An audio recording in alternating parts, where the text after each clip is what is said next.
Me llamo Roberto y hace una década exacta. Mi existencia se desintegró como un antiguo faro erosionado por las olas implacables del Océano Atlántico. En aquel entonces, contaba con 39 años, una esposa llamada Isabel, 3 hijos que eran el centro de mi universo, Javier, Carla y Diego, y un puesto respetable como coordinador en una planta de procesamiento de pescados en un pueblo pesquero llamado Puerto Azul, enclavado en la costa gallega de España. Era un rincón del mundo donde el aroma a sal y algas impregnaba cada aliento. Las redes de los pescadores se secaban al sol en los muelles de madera astillada, y las familias se reunían en las plazas empedradas para compartir historias bajo el cielo nublado. Pensaba que mi vida era un ancla firme, una casita blanca con tejado de tejas rojas que daba al mar, domingos de paseos por la playa recolectando conchas con los niños, y una rutina diaria que me proporcionaba una ilusión de estabilidad inquebrantable. Qué iluso fui al creer que las tormentas solo azotaban el mar y no el corazón humano. Todo comenzó en una tarde de invierno gélida, cuando el viento del norte traía consigo un frío que calaba hasta los huesos y un presentimiento que no podía ignorar. Isabel me había informado casualmente que saldría a una reunión con sus compañeras de costura en el taller del pueblo, una actividad que realizaba esporádicamente y que nunca me había generado sospechas. Sin embargo, esa ocasión fue diferente, se arregló con un cuidado excesivo, aplicándose maquillaje con manos temblorosas, evitando mi mirada mientras se ponía un collar que le había regalado en nuestro aniversario, y saliendo con prisa, como si el tiempo la persiguiera. No soy de naturaleza celosa, pero un instinto primal me atenazó el estómago, como si una red invisible me hubiera atrapado. Esperé pacientemente a que los niños se sumergieran en sus sueños, con el sonido de las olas rompiendo contra las rocas como una sinfonía lúgubre de fondo. Dejé una nota escueta en la mesa de la cocina explicando una salida rápida por un encargo olvidado, y me lancé a las calles oscuras en mi furgoneta vieja, que traqueteaba sobre los adoquines irregulares mojados por la bruma marina. No la localicé en el taller de costura, la dueña, una anciana con ojos sabios y manos callosas, me confirmó que no había reunión esa noche y que Isabel no había aparecido por allí en semanas. Con el corazón latiendo como un tambor de guerra, conduje por las rutas serpenteantes del pueblo, pasando por la capilla centenaria con su campanario inclinado por los vientos constantes, el mercado de pescados cerrado con sus puestos vacíos, y las tabernas iluminadas donde los marineros contaban leyendas de naufragios. Finalmente, avisté su coche aparcado en un pequeño albergue aislado en las afueras, cerca de los acantilados escarpados donde las gaviotas anidaban y el mar rugía con furia eterna.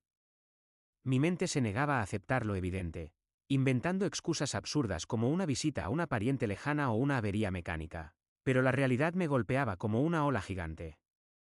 Me estacioné a una distancia prudente, oculto tras un muro de piedra cubierto de musgo húmedo, y esperé en la penumbra, con el frío filtrándose por las ventanillas empañadas y mi aliento formando nubes de vapor. Pasada una hora que se sintió como una eternidad, la vi emerger del albergue, envuelta en un abrigo que le había comprado yo mismo, riendo coquetamente mientras compartía un paraguas con Víctor, el profesor de vela de los niños en el club náutico local.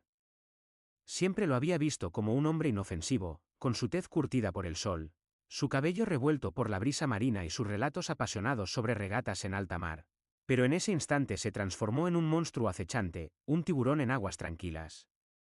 Se despidieron con un beso prolongado y apasionado bajo la lluvia intermitente, un beso que duró lo suficiente para que mi mundo se tambaleara. Me aproximé con sigilo al albergue, impulsado por una necesidad irracional de pruebas concretas, como si las palabras pudieran disipar la niebla de la duda. Desde el aparcamiento, agazapado tras un contenedor oxidado por la sal, escuché su voz filtrándose a través de una ventana entreabierta. Hablando por teléfono con una risita cómplice que me heló la sangre. No tiene la menor sospecha, dijo ella con un tono juguetón que no reconocía. 3 hijos, todos tuyos, y él sigue cubriendo los gastos del colegio privado sin quejarse ni una sola vez. Fue como si un rayo hubiera partido el cielo y me hubiera alcanzado de lleno, el suelo se abrió bajo mis pies, y el rugido del mar se mezcló con el zumbido en mis oídos. 3 hijos, todos tuyos. No podía inhalar, el aire se había vuelto espeso como el fango del fondo marino. Regresé a casa conduciendo a ciegas, con las manos agarrotadas en el volante y las lágrimas nublándome la visión, sorteando las curvas peligrosas de la carretera costera. Los niños dormían angelicalmente en sus camas, con el suave rumor de las olas como arrullo. Me desplomé en el sofá del salón, rodeado de oscuridad, contemplando las fotografías familiares enmarcadas en la pared, Javier con su sonrisa traviesa y sus manos siempre sucias de arena de la playa, Carla, absorta en sus cuentos de hadas marinas y princesas perdidas en el océano, Diego, abrazando su barco de juguete con ojos soñadores. Los amaba con una intensidad que trascendía la biología, pero las palabras de Isabel lo habían envenenado todo. Al amanecer siguiente, mantuve una fachada de normalidad ante Isabel. Compartimos el desayuno con el olor a café fresco y pan tostado flotando en el aire. Charlamos sobre los planes para el fin de semana y los progresos de los niños en la escuela. Pero por dentro, un volcán de emociones burbujeaba, listo para erupcionar. Sin revelarle nada, me dirigí a una clínica especializada en la ciudad portuaria cercana. A 2 horas de viaje por carreteras sinuosas flanqueadas por acantilados vertiginosos. Llevé muestras discretas de los cepillos de dientes de los niños, inventando una historia elaborada sobre un análisis genético para un proyecto de salud familiar patrocinado por el ayuntamiento. No deseaba alertarla, necesitaba la confirmación irrefutable para armar mi estrategia. Mientras tanto, Isabel proseguía con su doble vida, preparando guisos de mariscos con hierbas frescas del mercado, besándome distraídamente en la mejilla al salir para compromisos, y tecleando mensajes en su móvil con excusas banales como «es de la asociación de padres». Cada interacción suya se convertía en una daga girando en la herida abierta.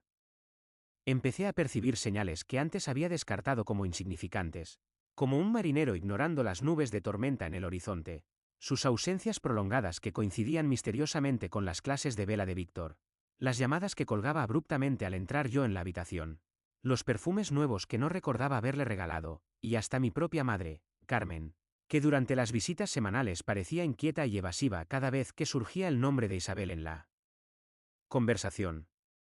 Al principio, lo achaqué a su edad avanzada y a las preocupaciones por su salud, pero una tarde, semanas más tarde, mientras le llevaba una cesta de pescados frescos capturados esa mañana en el muelle, la escuché inadvertidamente hablando por teléfono desde la cocina de su humilde cabaña con vistas al puerto. No se percató de mi presencia en el pasillo, con el olor a redes mojadas pegado a mi ropa y el sonido de las gaviotas graznando afuera.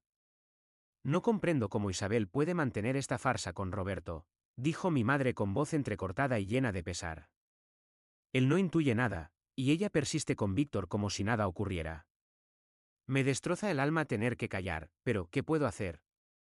Me quedé inmóvil, como petrificado por una maldición marina, el corazón latiendo con fuerza contra mis costillas. Mi propia madre estaba al tanto de la infidelidad, guardando el secreto como un tesoro hundido en las profundidades.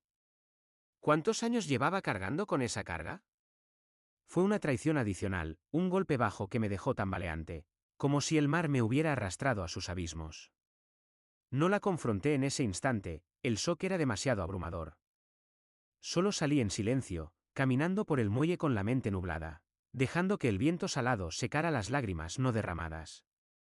Los resultados de las pruebas de ADN llegaron en un sobresellado una quincena después. Los abrí en solitario, sentado en un banco oxidado frente al mar agitado, con las olas estrellándose contra las rocas como un eco de mi furia interior. Las letras impresas lo confirmaron sin piedad: Javier, no relacionado biológicamente; Carla, no relacionada biológicamente; Diego, no relacionado biológicamente. Mi universo se hizo añicos, fragmentos esparcidos como conchas rotas en la orilla tras una tormenta. No eran mis descendientes por sangre, pero los había criado con devoción. Les había enseñado a lanzar redes al agua al amanecer, a identificar constelaciones en las noches claras sobre el océano, a consolarse mutuamente en días de lluvia interminable. La deslealtad de Isabel era un ácido que corroía mi alma, y el mutismo cómplice de mi madre, una herida supurante que igualaba el dolor. No podía perpetuar la charada, viviendo en una casa que ahora se sentía como un barco a la deriva, sin rumbo ni capitán.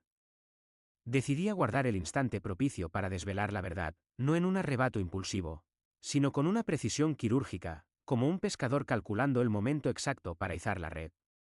La cena de Nochebuena se aproximaba, y Isabel insistió en organizar un festín monumental: mi madre, abuelos, tíos lejanos, primos y vecinos del puerto, todos congregados en nuestra mesa larga con manteles bordados y velas parpadeantes.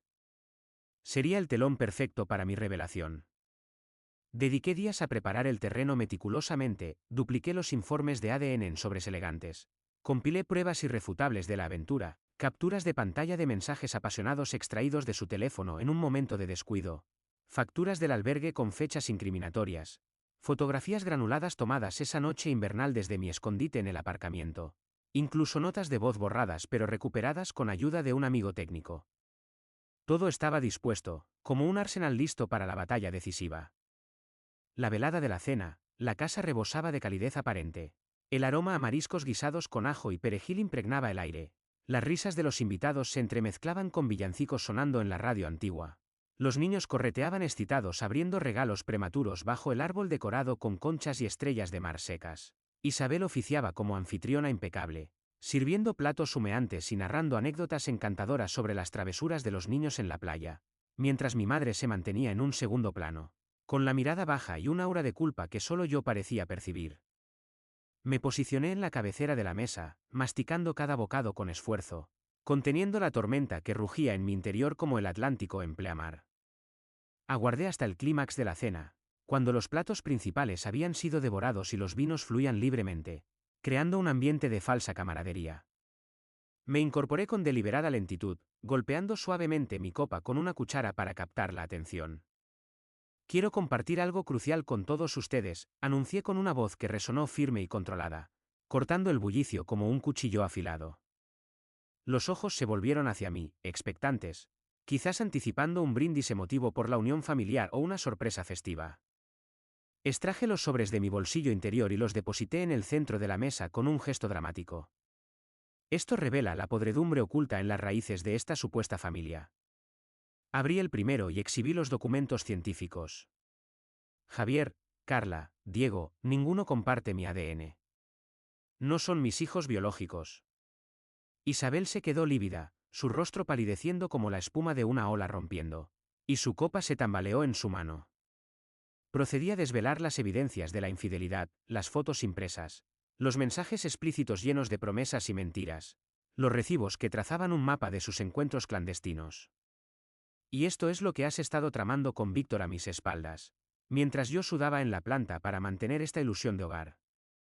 Los murmullos se propagaron como un incendio forestal, tíos intercambiando miradas de incredulidad, vecinos susurrando con horror, abuelos cubriéndose la boca en shock.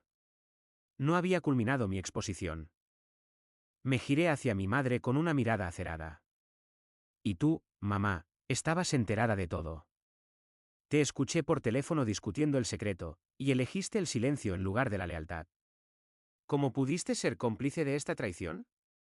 Ella inclinó la cabeza, lágrimas surcando sus mejillas surcadas por el tiempo y el sol marino. Roberto, hijo mío, solo quería escudarte del dolor, balbuceó con voz quebrada, pero la interrumpí con frialdad. Escudarme. Me condenaste a años de engaño, a criar hijos ajenos mientras mi vida se desmoronaba en secreto. Ambas me traicionasteis, y ahora esta asamblea merece la transparencia que yo nunca tuve. El silencio descendió como una niebla espesa, roto solo por sollozos ahogados y el distante rugido del mar. Isabel intentó articular defensas incoherentes, gesticulando con manos temblorosas, pero no le concedí espacio. Dejé caer el último sobre la mesa como un veredicto final. Tomé mi abrigo colgado en la percha y salí a la noche estrellada, dejando atrás el caos que había desatado. No miré atrás, ni una sola vez. Conduje por la carretera costera durante toda la noche, con el faro del pueblo parpadeando en el retrovisor como un adiós intermitente, hacia un futuro incierto pero libre de mentiras. Abandoné todo lo que conocía, renuncié a mi puesto en la planta de pescados, vendí la casita blanca con sus recuerdos contaminados, y me alejé de Puerto Azul como un náufrago huyendo de un barco hundido. Lo más lacerante fueron los niños, su ausencia era un vacío oceánico en mi pecho, pero no podía permanecer en un lugar donde cada piedra, cada ola, cada rostro evocaba la traición. Me prometí solemnemente que retornaría algún día, no como el hombre fracturado que partía, sino como un titán forjado en adversidad, alguien cuya presencia haría que los culpables se arrepintieran de sus elecciones. Así inició mi transformación, un periplo de reinvención que me llevaría a través de mares tormentosos hacia puertos de triunfo inesperados. Esos 10 años fueron una epopeya de luchas titánicas y victorias ganadas con sudor y determinación inquebrantable. Me establecí en una ciudad vibrante como Madrid, donde el bullicio urbano me permitió disolverme en el anonimato y reconstruirme desde cero. Comencé en los escalones más humildes, jornalero en obras de construcción bajo el sol implacable del verano madrileño, Mensajero en bicicleta sorteando el tráfico caótico de las avenidas. Camarero en bares ruidosos sirviendo tapas hasta altas horas de la madrugada. Pero no me conformé, devoré conocimiento con avidez, inscribiéndome en cursos nocturnos de informática y gestión empresarial en centros comunitarios, leyendo volúmenes sobre innovación tecnológica en bibliotecas públicas hasta que el cansancio me vencía, asistiendo a conferencias gratuitas sobre startups en universidades prestigiosas. En 3 años, escalé a supervisor en una firma emergente de logística digital, en 5, con ahorros precarios y un préstamo audaz. Fundé mi propia empresa de software para optimización de rutas marítimas y cadenas de suministro pesqueras. Fue un salto al vacío, noches en vela depurando código, reuniones con inversores escépticos, fracasos que me hicieron cuestionar todo, pero persistí con una resiliencia nacida del abismo del dolor. Hoy, mi compañía vale cientos de millones, con filiales en Europa y América, y soy aclamado en foros internacionales como un visionario que fusionó la tradición pesquera con la vanguardia tecnológica. A lo largo de esa década, corté todo lazo con Isabel y mi madre. El rencor era mi brújula, guiándome lejos de la piedad. De los niños, obtuve ecos esporádicos a través de contactos distantes. Isabel y Víctor cohabitaron por un periodo, pero el estigma del escándalo los convirtió en marginados del pueblo. Mi madre se recluyó en su cabaña, evitando las ferias y mercados donde los chismes fluían como corrientes submarinas. No experimenté remordimiento, habían forjado su destino, y yo el mío con hierro y fuego. Hace unos meses, opté por regresar a Puerto Azul, no impulsado por la nostalgia, sino por una expansión estratégica. Mi empresa ambicionaba adquirir un antiguo astillero abandonado para transformarlo en un centro de innovación en energías renovables marinas, generando empleos y revitalizando la economía local dormida. Era la oportunidad idónea para confrontar los espectros del ayer y exhibir mi metamorfosis. No el Roberto vulnerable que huyó, sino el magnate que había erigido un imperio sobre las ruinas de su pasado. Arribé un jueves ventoso en un vehículo de alta gama que contrastaba con las modestas barcas amarradas en el puerto, atrayendo miradas curiosas de los pescadores con sus redes remendadas y las vendedoras de mariscos en el mercado. El pueblo conservaba su esencia melancólica, las fachadas blanqueadas por la sal, el faro centinela en la colina, las calles empedradas donde el eco de las olas se mezclaba con el graznido de las aves marinas, pero ahora los susurros giraban en torno a el hijo del pueblo que conquistó el mundo, gracias a reportajes en revistas nacionales sobre mi ascenso meteórico. Me alojé en la posada más refinada de la zona, con balcones que daban al horizonte infinito del Atlántico, y tracé mi agenda, reuniones con autoridades locales, inspecciones del astillero, y, tal vez, un cierre emocional con el pasado. El primer choque llegó esa misma tarde en una cantina junto al muelle, donde sorbía un café amargo para combatir el jet lag sentimental. Víctor irrumpió, envejecido prematuramente, con surcos profundos en la frente como mapas de tormentas pasadas y una cojera sutil que delataba años de exposición al mar. Me identificó de inmediato, titubeó en el umbral, pero avanzó hacia mi mesa con una sonrisa tensa y forzada. Roberto, no esperaba verte por aquí. ¿Qué te trae de vuelta? Asuntos empresariales, repliqué con sequedad, sin extenderle una invitación a sentarse. Él la ignoró y tomó asiento. Respecto a lo ocurrido, jamás pretendí que terminara de esa manera. ¿De esa manera? ¿Engañándome durante una eternidad, obligándome a criar a tus vástagos mientras te divertías a mi costa? Mi tono se elevó, atrayendo ojeadas discretas de los parroquianos con sus jarras de sidra. No fue diversión, murmuró, clavando la vista en el suelo manchado de serrín. Se trató de un desliz que se descontroló, un error garrafal. Ahorra tus justificaciones, lo atajé con aspereza. Solo respóndeme esto, ¿los niños prosperan? Vaciló antes de contestar. Sí, Javier cursa estudios universitarios en oceanografía, Carla labora en una boutique de artesanías marinas. Diego asiste al instituto, apasionado por la vela competitiva. Esa información me atravesó como un arpón, los visualicé madurando sin mi guía, pero disimulé el tormento. Me complace oírlo, dije, y me incorporé abruptamente, abandonando la cantina con el corazón en un puño. Esa noche, el insomnio me asaltó en la habitación de la posada, con el perpetuo arrullo del mar como banda sonora de mis reflexiones. Contemplé la idea de contactar a los niños, pero el temor al rechazo me paralizaba, como un marinero ante una tormenta inminente. Me concentré en el negocio, el lunes, durante la negociación para la adquisición del astillero, La sorpresa fue monumental al ver a Isabel allí, empleada como secretaria administrativa. Estaba demacrada, con ojeras profundas que hablaban de insomnios crónicos y una delgadez que acentuaba sus huesos. Al percatarme, se quedó sin aliento, el color huyendo de su rostro. Roberto, susurró con voz apenas audible. Ignoraba que eras el inversor. Puro comercio, respondí sin un ápice de calidez, manteniendo la distancia emocional como un muro de contención. La sesión fue un ejercicio de tensión palpable, documentos firmados con plumas temblorosas, miradas evasivas, el aire cargado de electricidad no dicha. Una vez que el vendedor se retiró, quedamos a solas en la oficina polvorienta. Roberto, te suplico que me escuches. Lo lamento con cada célula de mi ser, dijo con voz entrecortada, lágrimas brotando como manantiales. Mi conducta fue atroz, inexcusable. No aspiro a tu perdón, pero el remordimiento me consume diariamente. ¿Remordimiento? Por las mentiras acumuladas, por explotar mi dedicación para sustentar a los hijos de Víctor. ¿O por el escándalo que desató todo? Solté una risa sardónica, sintiendo el antiguo veneno resurgir como bilis. Por cada error cometido. Sollozó, cubriéndose el rostro. He perdido el respeto de los niños, Javier y Carla me evitan, Diego reside con Víctor. Fui ciega por egoísmo, Roberto. Te adoraba, pero no supe detenerme a tiempo. Adoración, repetí con desdén corrosivo. Eso no era adoración, era una puñalada calculada en la oscuridad. Me marché, dejando sus lamentos reverberando en el vacío, pero el encuentro me dejó exhausto, como si hubiera luchado contra corrientes submarinas invisibles.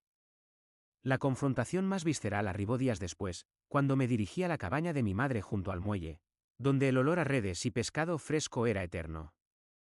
Golpeé la puerta de madera astillada, y ella abrió, más encorvada por los años, con el cabello plateado como la luna sobre el mar y ojos nublados por cataratas incipientes. Roberto, mi niño, murmuró como si invocara un espíritu. Debemos dialogar, declaré, irrumpiendo sin preámbulos. Nos instalamos en el salón modesto, rodeados de reliquias familiares, redes tejidas a mano, fotos amarillentas de mi padre en alta mar, el tic-tac de un reloj de pared que marcaba el paso inexorable del tiempo. Estabas al corriente de la aventura de Isabel con Víctor desde el principio. Te oí por teléfono. ¿Por qué optaste por el silencio en lugar de la verdad? Lágrimas trazaron surcos en su piel curtida. No deseaba verte desmoronarte, hijo. Isabel me confió su secreto tras el nacimiento de Diego, juró que era un lapsus, que te veneraba. Creí que revelarlo destruiría tu felicidad. La destruiste tú con tu omisión, vociferé, la voz ecoando contra las paredes humedecidas por la brisa marina. Como madre, tu deber era salvaguardarme con honestidad, no con velos de engaño. Me puse en pie para partir, pero ella aferró mi brazo con fuerza sorprendente. Te ruego, no me abandones nuevamente. Una oleada de compasión me invadió fugazmente, pero el resentimiento prevaleció como una marea alta. Debiste meditarlo hace una década, repliqué, y salí a la brisa salina, dejando la puerta entreabierta como un capítulo inconcluso. El remanente de la semana fue un remolino de actividades, rubricé el contrato del astillero, inyectando capital que prometía renacer Puerto Azul con empleos en tecnología verde y turismo sostenible. Los cotilleos se esparcían como redes lanzadas al agua, que Roberto había vapuleado a Isabel emocionalmente, que dejó a su madre sumida en el llanto. No me inmutaba, estaba sellando heridas antiguas. No obstante, el día final, una llamada imprevista alteró el curso, era Javier. Me enteré de tu presencia. Necesito verte. Nos citamos en la playa donde solíamos construir castillos de arena, con las olas lamiendo la orilla como lenguas curiosas. Tenía 22 años, robusto como un marinero experimentado, y me envolvió en un abrazo que disolvió años de distancia. ¿Por qué nos dejaste? Creímos que nos repudiabas. Le narré una versión atenuada de la verdad, omitiendo detalles sórdidos, los idolatraba, pero el agravio me compelió a reconstruirme lejos. Jamás cesé de evocaros. Te anhelamos, papá, dijo con ojos vidriosos. Me actualizó sobre Carla, aspirante a diseñadora de joyas inspiradas en el mar, y Diego, un talento emergente en regatas. Juramos mantener el vínculo, y por vez primera en lustros, atisbé un faro de esperanza en el horizonte nublado. Volví a Puerto Azul 6 meses posteriores para supervisar el centro de innovación, que ya bullía con ingenieros y trabajadores locales, infundiendo vida fresca al pueblo somnoliento.